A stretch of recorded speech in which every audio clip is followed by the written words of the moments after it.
qaraxan oo ka dhashay gaari laga soo buuxiyay walxaha qarxa isla markaana ka dhacay degmada Waaberi ee gobolka Banaadir waxa ka dhashay khasaare isugu jira dhimasho iyo dhaawac iyo mid burbur hantiyadeed ah inta la xaqiijiyay ilaa iyo 5 qof ayaa ku dhimatay oo askar ka tirsan ciidamada dawladda halka dhaawacna la sheegay inuu yahay ilaa iyo 5 qof oo shacab ah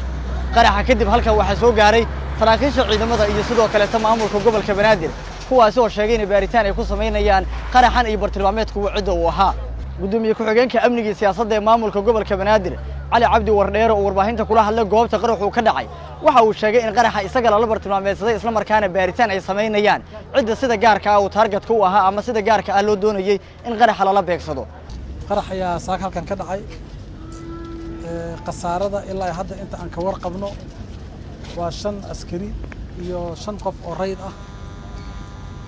wax dhiba oo hadda inta ka badan oo aan ognahay ma jiraan عدة الله تارجت جريء iyo sababta loo target gareeyayna baaritaanada la sameeyay ku soo bixi doonaan waa u jeedaan kale gaarigaas halkaas waa qarax ka dhacay annagana waxaan mareynay darbiga meeshaas oo darbigu ku dhamaado laakiin gaarigan ku jirnay ma aan joogsan horaan u sii soconay meeshaan markii qasaaradaas hadda ka dhacday waxaan baari doonaa laamaha amniga wixii jawaabana hadii Ilaahay yiraahdo marka ugu horeysa oo baaritaan ku dhamaado yaa la idin la wadaagi doonaa waxaan markale ku sii xoojinaynaa laamaha amniga inay xoog saaraan sidii amniga ilaalada amniga loo xoojin lahaa runtii maalmihii la soo dhaafay iyo bilihii la soo dhaafay waa roonay dadaal badan iyo waqti badan la bixiyay haddeerna ma cabsi geli karaan daacadu shaqadiisa soo wata inuu waddanka burburiyo ah annagana shaqadeena wadana inaan dalka badbaadina ah dadka Soomaaliyeed waxaan u sheegaynaa inay taxadaraan waa waxyaabaha aan ka digaynay oo aan dhahaynay amniga maartay waxyaabaha oo laga ganacsan kara kamid ma aha waxaan rabnaa in dadku taxadaraan inay guryahooda joogaan inay israeliyaan cadawgu wuxuu isku dayayaan maalmaha soo socda inay xoojiyaan inay dadka Soomaaliyeed dhawaateeyaan annagana insha Allah tacaala waxaan sidii caadada ahayd isku dayi doonaa inaan annaguna xoog saarno inaan dadka iyo naftooda iyo hantidooda inaan badbaadino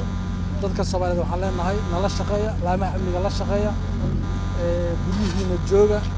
inta wax isbedelayaan yaan waxyaabahan hadda la wado oo la rabo siyaasad in lagu gaaro yaan dhiigina laga faa'iideysanina annagana hana ceebeynina idinkana naftiina haliginina guryihiina jooga waa maasantiin wax hadda khasaaradana waa inta idin sheegnay 5 askari oo dhimasho ah